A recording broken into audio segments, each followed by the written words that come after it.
right, we are continuing our discussion about tissues. So we are going to talk about connective tissues now. So there are a lot of different types of connective tissues that we need to be able to identify and tell the difference between them, and then know their functions, because there's a lot of connective tissues in the body and they're each going to have different functions.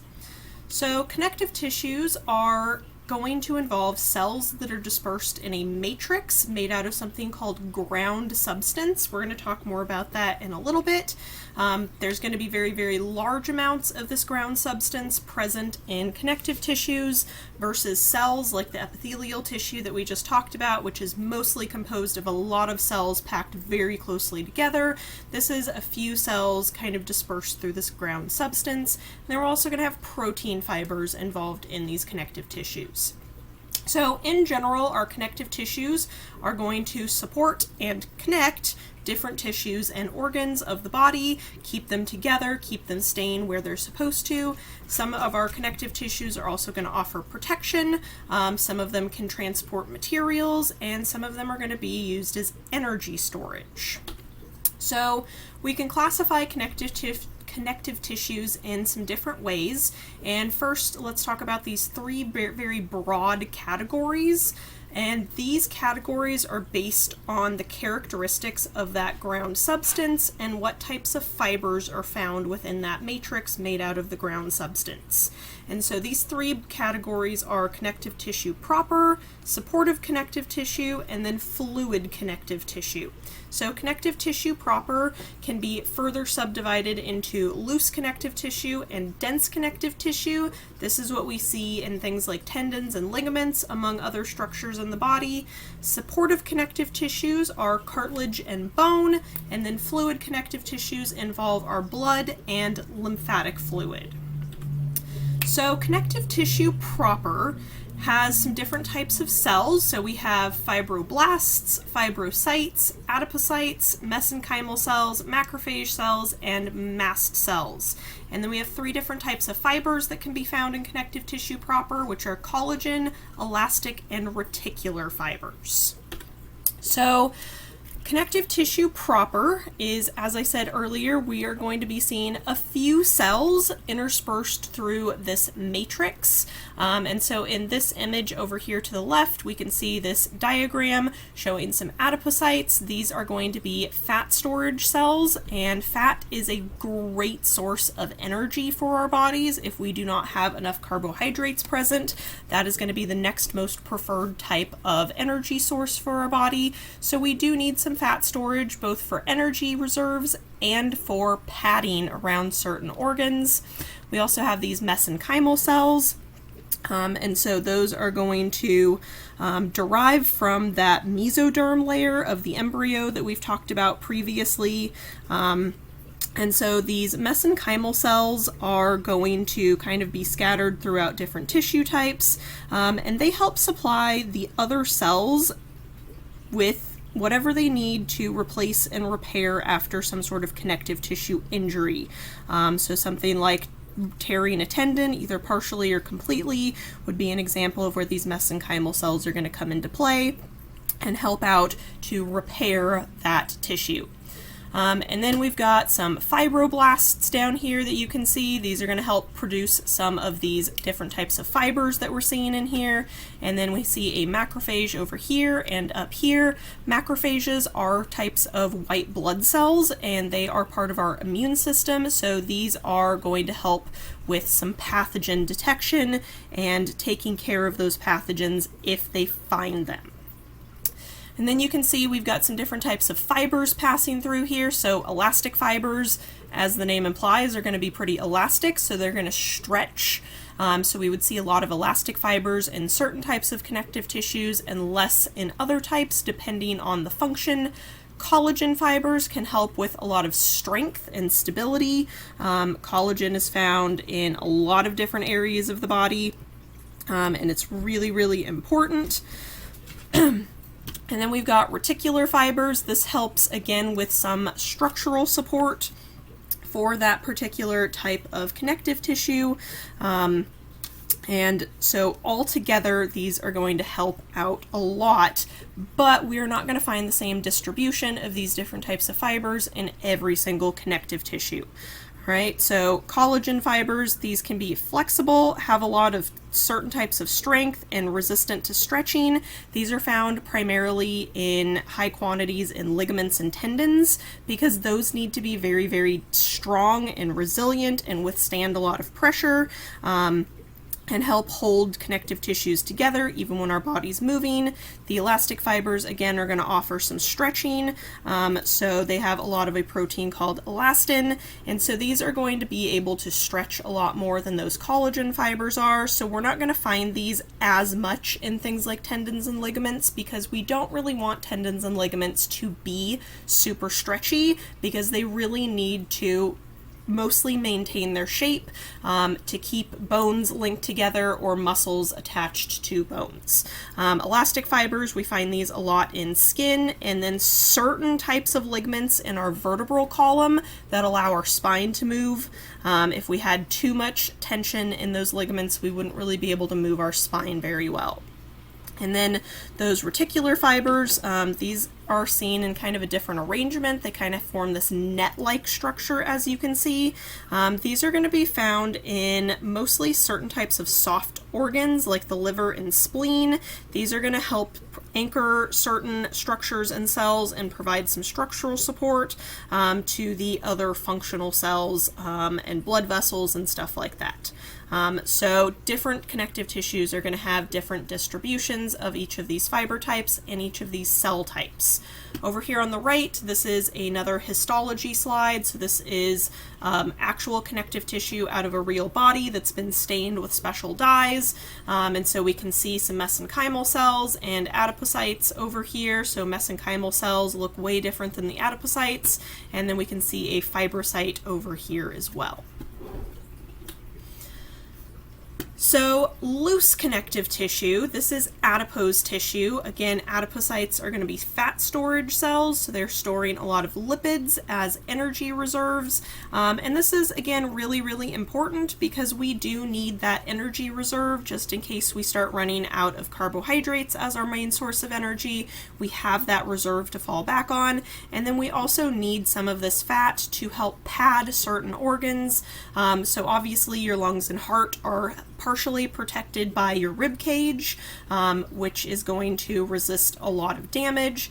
But if you think down closer to your abdominal organs, like your digestive system, those don't have bony structures protecting them, but they're still pretty important organs. And so fat, small layers of fat around all of those organs can really help with some cushioning and protection for those certain types of organs.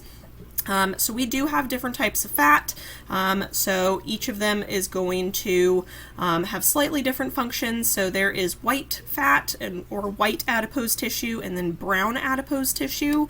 So white adipose tissue is going to be a lot of this lipid storage, help insulate from cold and certain types of injuries. So again, that protection. So we have a lot of this protecting the kidneys and also cushioning the backside of your eye, believe it or not. So we do need some of that cushioning. And then brown adipose tissue is found most commonly in infants.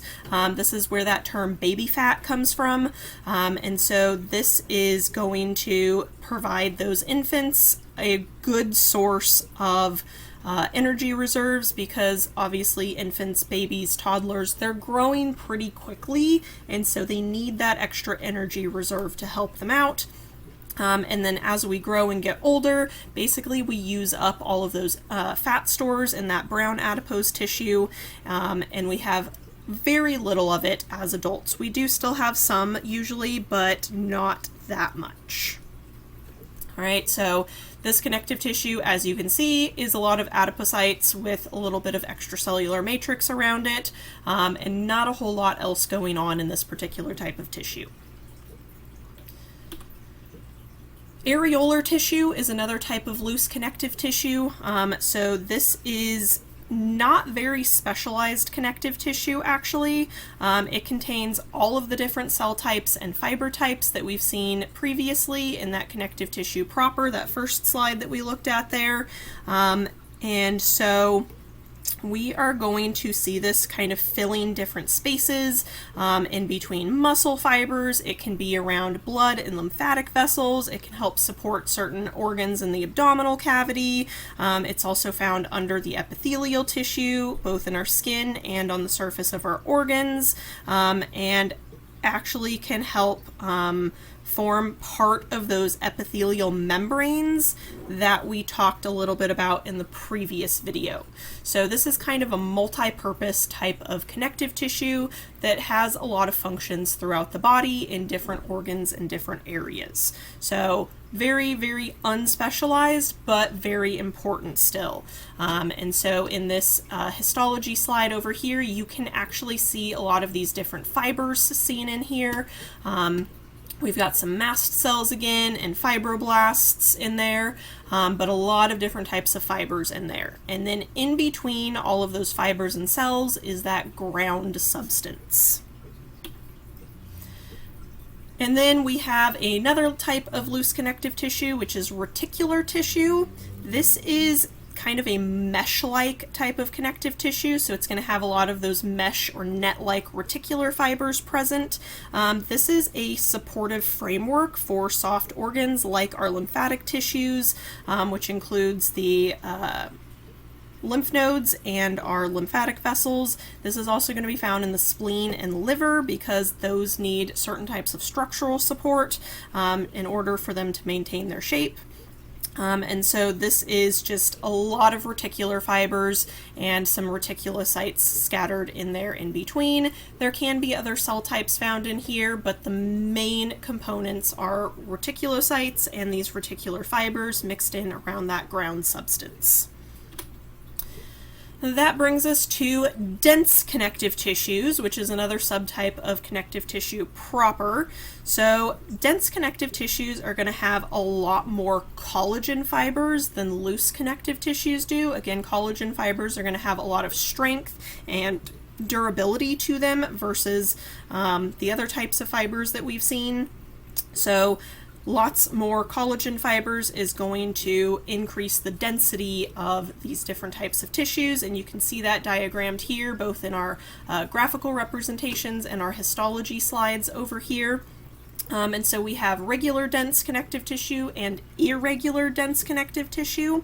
So in this dense connective tissue, or regular dense connective tissue, say all of that 5 times fast, we are going to see these collagen fibers, as you can see, are kind of lined up pretty parallel to each other, so roughly side by side, as if you were making like a fence or something like that. We see these fibroblast cells in between a lot of these collagen fibers, and so all of these fibers are running mostly in one direction, and so that is going to offer certain types of support, and so this regular dense connective tissue is going to be found primarily in tendons and ligaments because we need a lot of that strength and a little bit of elasticity. We are going to have some elastic fibers in here, but not a lot.